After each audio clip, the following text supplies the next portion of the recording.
सुरुवातीला प्रत्येक नवीन व्यवसाय करणाऱ्या व्यक्तीवरती अशी वेळ येते की त्याला वाटतं बंद करावा हा बिझनेस.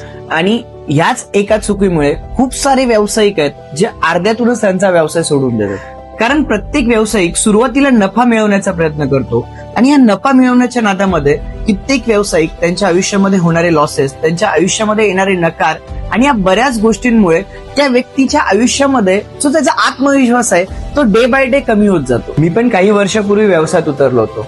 मलाही खूप सारे नकार आले, मलाही खूप सारे लोकांनी त्रास दिला, मलाही खूप वेळा लॉसेस झाले, पण मी कधी व्यवसाय करणं सोडवलं नाही.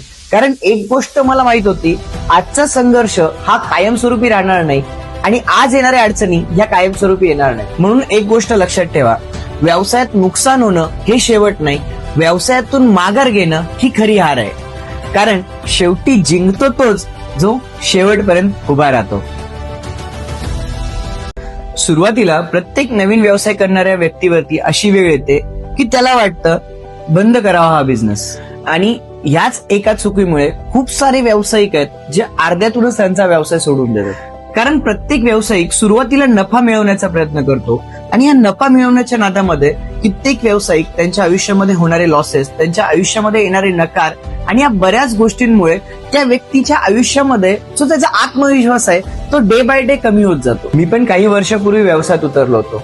मलाही खूप सारे नकार आले, मलाही खूप सारे लोकांनी त्रास दिला, मलाही खूप वेळा लॉसेस झाले, पण मी कधी व्यवसाय करणं सोडवलं नाही. कारण एक गोष्ट मला माहित होती, आजचा संघर्ष हा कायमस्वरूपी राहणार नाही आणि आज येणाऱ्या अडचणी ह्या कायमस्वरूपी येणार नाही. म्हणून एक गोष्ट लक्षात ठेवा, व्यवसायात नुकसान होणं हे शेवट नाही, व्यवसायातून माघार घेणं ही खरी हार आहे. कारण शेवटी जिंकतो तोच जो शेवटपर्यंत उभा राहतो.